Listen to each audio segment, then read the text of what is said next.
ग्रहों की गोचर की स्थिति को आपके समक्ष उपस्थित करते रहते हैं। मंगल विशेष तौर पर आपकी राशि के बड़े महत्वपूर्ण भाव के स्वामी हैं, चतुर्थ भाव के स्वामी हैं विशेष तौर पर, और ग्रहों का योगायोग चतुर्थ के और लाभ के भाव है, और वही परिवर्तन का योग बना रहे हैं। सबसे पहले ग्रह योग आपके लिए विशेष तौर पर शुभ योग बना रहे हैं, लाभ के योग बना रहे हैं, लेकिन ग्रह योग परिवर्तन के योग बना रहे हैं। ऐसे में ये परिवर्तन आपके लिए थोड़ा भारी पड़ सकता है, ध्यान रखते समय है परिवर्तन का योग बनाता है। और शनि प्रधान राशि मकर राशि वालों, आपके लिए विशेष तौर पर बहुत समझ की जरूरत है स्थिति को समझने के लिए। मंगल विशेष तौर पर आपकी राशि के बड़े महत्वपूर्ण भाव के स्वामी हैं, चतुर्थ भाव के स्वामी हैं विशेष तौर पर, और ग्रहों का योगायोग चतुर्थ के और लाभ के भाव है, और वही परिवर्तन का योग बना रहे हैं। सबसे पहले इस ग्रहों की स्थिति को समझ लेना चाहिए। साथ साथ आप बुध ग्रह भी परिवर्तन की तरफ जा रहे हैं इस अक्टूबर के पहले भाग में, शुक्र भी परिवर्तन की तरफ जा रहे हैं। बुध तो परिवर्तन करेंगे राशि भी, और साथ साथ उसके बाद अस्त भी हो जाएंगे। तो ऐसे में बहुत सारी चीजों को ध्यान रखते हुए आपको कार्य करने की जरूरत है, और यदि आप बहुत सारी चीजों को समझते हुए कार्य करेंगे तो बहुत सुंदर तरीके से आप लाभ की स्थिति बना सकते हैं। तो इन सब सिद्धांतों को समझते हुए आपको कार्य करने की जरूरत है। तो आपको बहुत ध्यान से काम करेंगे तो बहुत सुंदर तरीके से लाभ के योग बन सकते हैं। ग्रह योग को समझते हुए आपको कार्य करना चाहिए। तो ग्रह योग क्या कह रहे हैं आपके लिए, वो आप सिलसिलेवार तरीके से समझ लीजिए। इन दिनों श्राद्ध भी चल रहे हैं, और साथ साथ इन दिनों ग्रहों का योग के साथ साथ महालक्ष्मी के व्रत भी चल रहे हैं। तो हम आपको बताएंगे पंचांग के अनुसार से कौन सी तिथि में कौन सा श्राद्ध करना है, कब किस प्रकार से आप श्राद्ध कर सकते हैं, कौन सी तिथि में किस दिन का श्राद्ध किया जाएगा। थोड़ी सी भ्रांति कई जगह उपस्थित है। हमने अपने ज्ञान के अनुसार से सत्य को समझते हुए, ज्ञान को समझते हुए, गणनाओं को समझते हुए आपके समक्ष जो शास्त्रोक्त सिद्धांत है वो उपस्थित करने का हम प्रयास कर रहे हैं।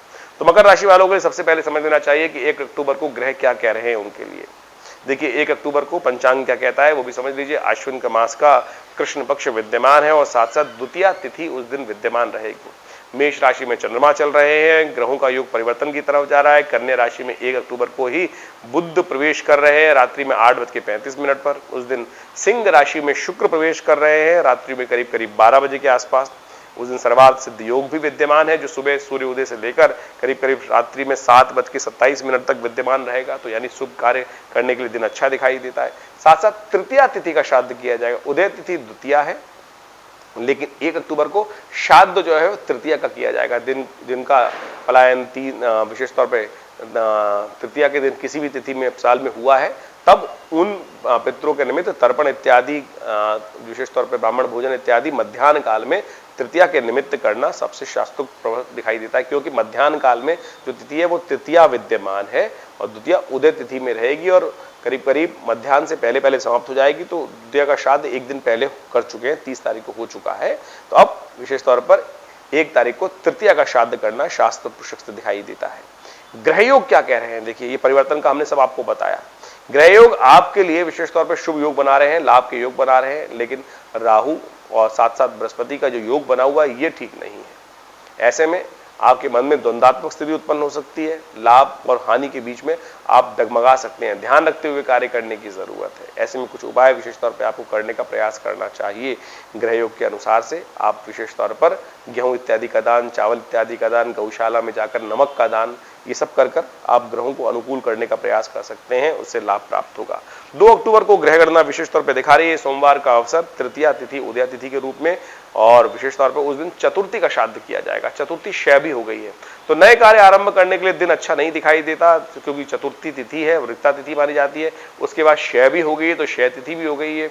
तो इस बात का ध्यान रखें, सोमवार को विशेष तौर पर 2 अक्टूबर को नया कार्य आरंभ करने के लिए दिन शुभ नहीं है। इस बात का ध्यान रखते हुए आपको समस्त बातों का ध्यान रखते हुए कार्य करने की जरूरत है। ग्रह योग आपके लिए लाभ की सूचना देता दिखाई दे रहा है, और ऐसे में कुछ नए कार्य आपके द्वारा संपादित होने के योग बन सकते हैं, और कई क्षेत्रों में आगे बढ़ने के योग बनते हुए भी दिखाई दे रहे हैं। तो इन सबका ध्यान करते हुए, भगवान शिव का ध्यान करते हुए, साथ साथ भगवान शिव का अभिषेक करते हुए बेलपत्र उन्हें अर्पित करें। ये सब कर्म आपको और शुभता की तरफ ले जाएंगे। जो ग्रह अनुकूल नहीं है उनको भी ठीक करने का प्रयास करेंगे। 3 अक्टूबर को ग्रह गणना दिखा रही है कि मंगलवार का अवसर है। इस दिन महत्वपूर्ण ग्रह का परिवर्तन होने जा रहा है। मंगलवार का अवसर पंचमी तिथि उदया तिथि के रूप में विद्यमान है। चंद्रमा भी परिवर्तन की तरफ जा रहे हैं, और साथ साथ तुला राशि में मंगल का प्रवेश हो रहा है, जो अस्त अवस्था में है। यह आपके लिए बहुत महत्वपूर्ण है, इसका ध्यान रखते हुए आपको कार्य करने की जरूरत है। देखिए मंगल का परिवर्तन जो अस्त अवस्था में हो रहा है, इसको आपको विशेष तौर पर समझना चाहिए। मंगल आपके बहुत महत्वपूर्ण ग्रह हैं, चतुर्थ सुख का भाव, और साथ साथ अष्टम जो आपका एकादशवां भाव है वो भी लाभ का भाव है, वहां के स्वामी भी मंगल हैं। और ऐसे में मंगल दशम भाव में जा रहे हैं जो अस्त अवस्था में है। ऐसे में मंगल को शक्ति देने की जरूरत है। हमने एक वैसे अलग से वीडियो बनाया हुआ है जो पूरा आने वाले 4 महीने तक मंगल लगातार अस्त चल रहे हैं, उसके बारे में आपको बताएगा। ये बहुत महत्वपूर्ण है क्योंकि ऐसा बहुत कम होता है कि 4 महीने तक 4 राशियों में प्रवेश करते करते मंगल लगातार अस्त चले। कन्या, तुला, वृश्चिक, धनु तक जब तक जाएंगे तब तक मंगल अस्त रहेंगे, करीब करीब 17 जनवरी तक अस्त रहेंगे। तो इसका महत्वपूर्ण प्रभाव क्या होगा वो आप हमारे जो चैनल पर जाकर हमारे वीडियो को देख सकते हैं। जो कुंभ विशेष तौर पर मकर राशि वालों के लिए अलग से बनाया गया है मंगल का प्रभाव, क्योंकि बहुत वर्षों बाद ऐसा हो रहा है कि 4 महीने तक मंगल 4 राशि में प्रवेश करते करते अस्त चल रहे हैं, सूर्य के आसपास चल रहे हैं। तो ऐसे में ध्यान रखना चाहिए आपको, क्योंकि मंगल हिम्मत के मालिक हैं, तो उसका प्रभाव अच्छे समझकर आप उनके उपाय जो बताए गए हैं वो अवश्य करने का प्रयास करें। ऐसे में हनुमान चालीसा का पाठ करना आपके लिए सबसे श्रेष्ठ है। हनुमान जी को चोला चढ़ाना, क्योंकि वो हनुमान मंगल को शक्ति प्रदान करेगा। मंगल पुरुषार्थ का मालिक है। और साथ साथ इसी तिथि में यदि हम बात करें, हम 3 अक्टूबर को बुध भी अस्त होने जा रहे हैं। और बुध आपके राशि के हिसाब से भाग्य में चले गए हैं। भाग्य में बहुत सुंदर तरीके से सूर्य के साथ बैठे हैं। भाग्य के स्वामी भी वो है, लेकिन वो अस्त हो गए हैं, तो अब उसको भी उपाय करने की जरूरत है। तो आप ध्यान रखें, हमने इन सब चीजों को देखते हुए लगातार बुध को ठीक रखने के लिए आपको क्या करना चाहिए, आपको श्री गणेश के मंदिर में जाकर हर रोज उन्हें पीले पुष्प अर्पित करना चाहिए। ओम गंगणाधिपतये नमः इस मंत्र का जप करना चाहिए। साथ साथ भगवान कृष्ण की पूजा भी कर सकते हैं। उनको माखन मिश्री का भोग नित्यपति लगाएं, उनके निमित्त विशेष तौर पर तुलसी दल उन्हें अर्पित करें। ये सब उपाय भी कर सकते हैं। और जो आज मंगल का परिवर्तन हुआ है, इसके लिए सबसे श्रेष्ठ है हनुमान जी का पूजन करना। हमने विवेकानंद योगाश्रम में सुंदर तरीके से कार्यक्रम रखा है, उसमें आप सम्मिलित हो सकते हैं। उसमें हमने मंगल ग्रह को शांति को ठीक करने के लिए, अशुभ प्रभाव को ठीक करने के लिए मंगल ग्रह शांति महायज्ञ रखा है। साथ साथ बड़ा भंडारा रखा है, सुंदरकांड का पाठ रखा है जो शाम को 6 बजे से आरंभ होगा और करीब करीब रात में 9:30 बजे तक चलेगा। आप सब उसमें सम्मिलित हो सकते हैं और लाभ ले सकते हैं, क्योंकि मंगल का प्रभाव आने वाले समय में कई प्रकार से दिखाई देगा, तो उसका ठीक ठाक उपाय करने की जरूरत दिखाई देती है। सर्वार्थ सिद्ध योग विद्यमान है, जो सुबह सूर्योदय से लेकर शाम को 6:03 तक रहेगा। तो नए कार्य आरंभ करने के लिए दिन अच्छा रहेगा। 4 तारीख की बात कर लेते हैं। 4 अक्टूबर को बुधवार का अवसर है, षष्ठी तिथि विद्यमान है और षष्ठी का श्राद्ध ही उस दिन करने का शास्त्र में नियम बताया जाता है। ग्रह योग आपके अनुकूल बने हुए हैं, बुद्धि में नए विचार आएंगे, नए विशेष तौर पर कई रास्ते प्राप्त दिखाई देंगे आपको। और एक बड़ी सुंदर योग बन रहा है। इस ग्रह योग को देखते हुए कई लोग क्या होता है, हम काम करते हैं, बहुत सारे लोग ईर्ष्या करते हैं। आज का ग्रह योग खास है कि जो लोग ईर्ष्या आपसे करेंगे उनका ही नुकसान होगा। आपको अपने कार्यों में मस्त रहने की जरूरत, चिंता ना करें। आप अपने मस्त रहते हुए कार्य को आगे बढ़ाने का प्रयास कीजिए। आपके लिए सुंदर योग बना हुआ है। बुधवार का अवसर, बुध चल रहे हैं अस्त, तो ऐसे में साबुत मूंग की दाल, जो मूंग का होता है मूंग, उसको दान करने का प्रयास करें। भिगोकर गौशाला में गाय को दे दीजिए, सबसे श्रेष्ठ उपाय है। ये आपके लिए बड़ा अनुकूल रहेगा, इसको कर सकते हैं आप।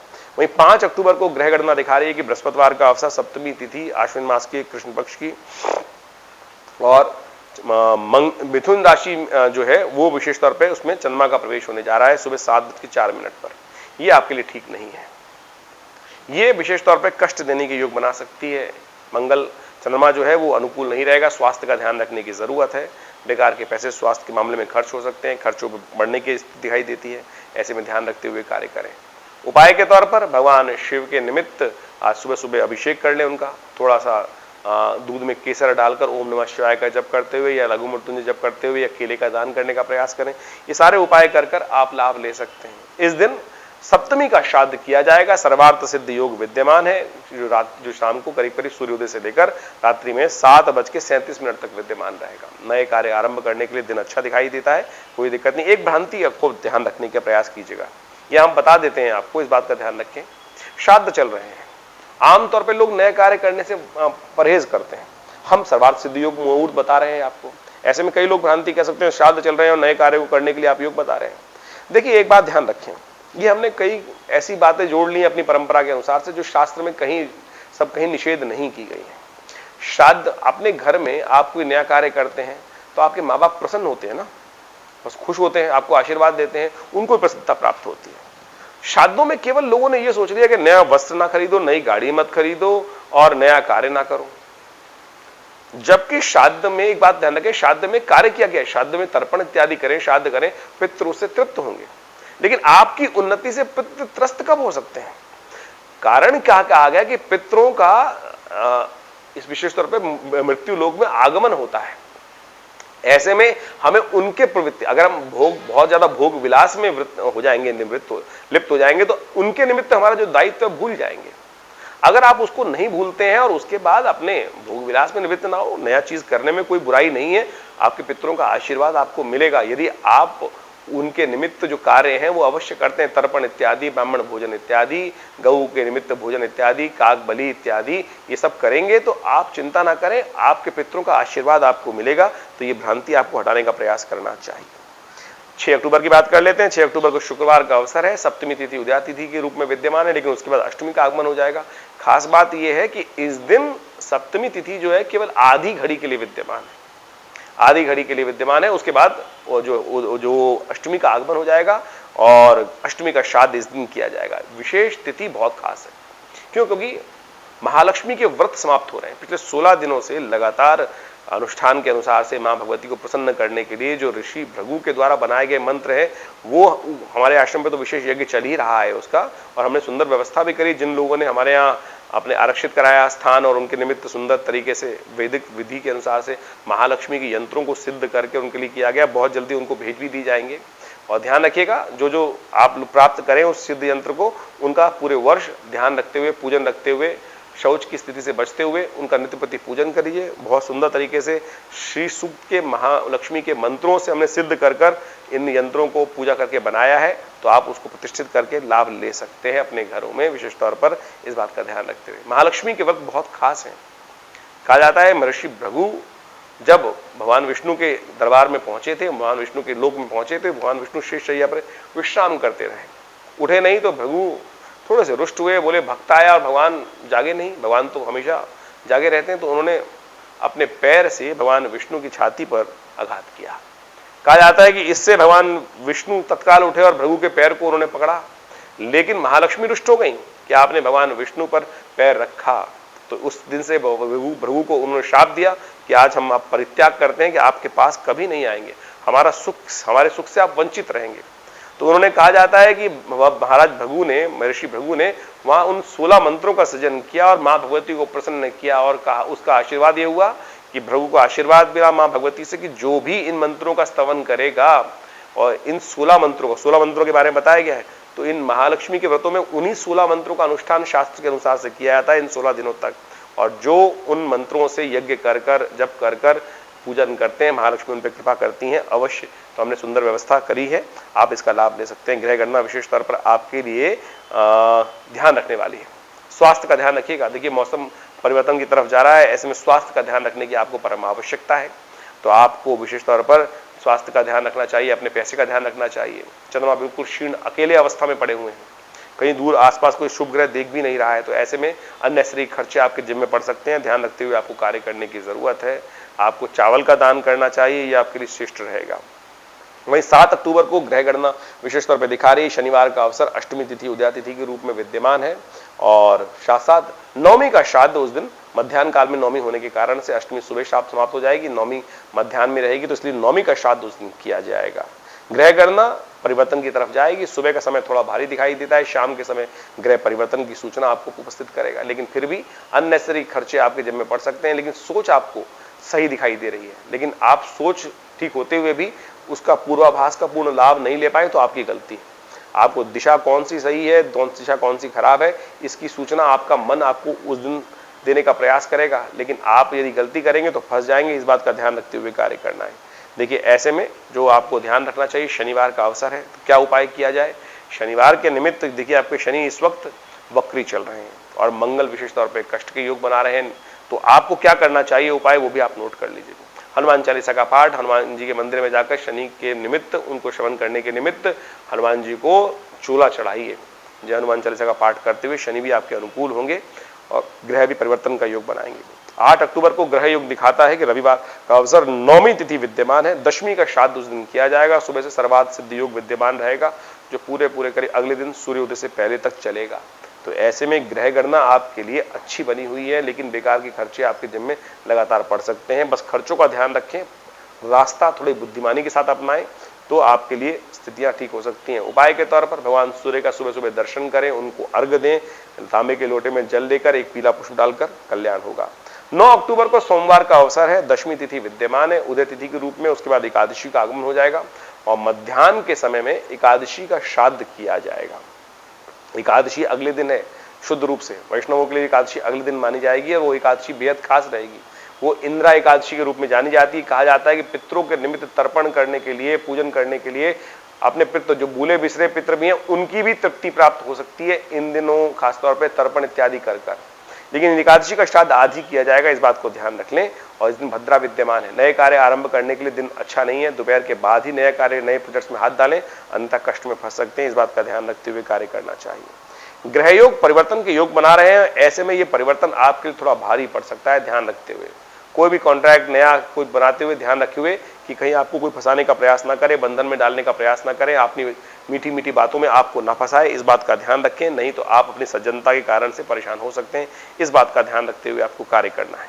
10 अक्टूबर को ग्रह गणना दिखा रही है कि मंगलवार का अवसर, एकादशी तिथि, इस दिन श्राद्ध नहीं होगा। द्वादशी का श्राद्ध अगले दिन किया जाएगा, एकादशी का श्राद्ध एक दिन पहले कर चुके हैं। लेकिन इंद्रा एकादशी है तो इस दिन विशेष तौर पर पितरों के निमित्त दान पुण्य यथाउचित भाव से करने का प्रयास करना चाहिए। कहा जाता है कि जो कथा है, विशेष तौर पर युधिष्ठिर के प्रश्नों का जवाब देते हुए भगवान कृष्ण ने बड़ा सुंदर तरीके से इसका निराकरण बताया है कि इस तिथि के दिन कहा जाता है कि व्रत इत्यादि कर कर भगवान का पूजन जो करते हैं, गदाधर भगवान विष्णु का पूजन कर कर गरीबों को जो दान करते हैं, विशेष तौर पर अन्न का दान करते हैं। कहा जाता है कि उनके और साथ साथ पितरों के निमित्त तर्पण इत्यादि करते हैं, तीर्थ में जाकर विशेष तौर पर दान पुण्य इत्यादि करते हैं। कहा जाता है उनके समस्त प्रकार के पितृ ऋण से निवृत्ति के सुंदर योग बनते हैं। एकादशी आश्विन मास के कृष्ण पक्ष की एकादशी के दिन ये सुंदर तिथि बनती है, तो इस दिन अवश्य ये कर्म करना चाहिए। इससे समस्त कई बार हम भूल भी जाते हैं, तर्पण नहीं कर पा रहे हैं, कार्य नहीं कर पा रहे हैं, अपने पितरों के में दायित्व नहीं निभा पा रहे हैं, तो उन सबके निवृत्ति के लिए बहुत सुंदर तिथि शास्त्र के अनुसार से बताई जाती है।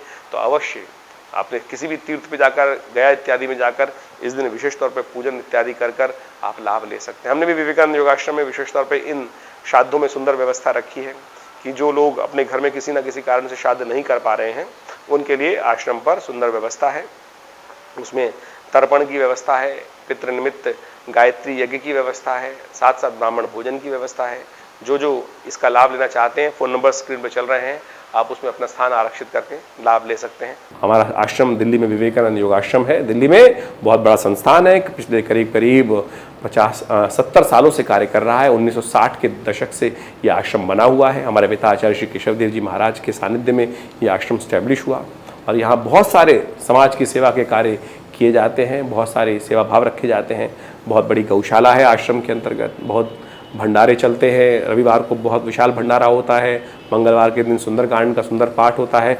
नित्यपति हर रोज करीब 8 घंटे यज्ञ रहता है आश्रम पर। आप भी हर रविवार को उस यज्ञ में भाग ले सकते हैं। इसके अलावा माँ भगवती की दिव्य प्रतिमा है जो 1947 में मुल्तान से हमारे आश्रम पे पधारी, वो प्रतिष्ठित हैं। बहुत चमत्कारी 400 साल पुरानी प्रतिमा है, भगवती की चमत्कारी प्रतिमा है और उनका दर्शन कर लेने मात्र से समस्त कष्ट दूर होते हैं।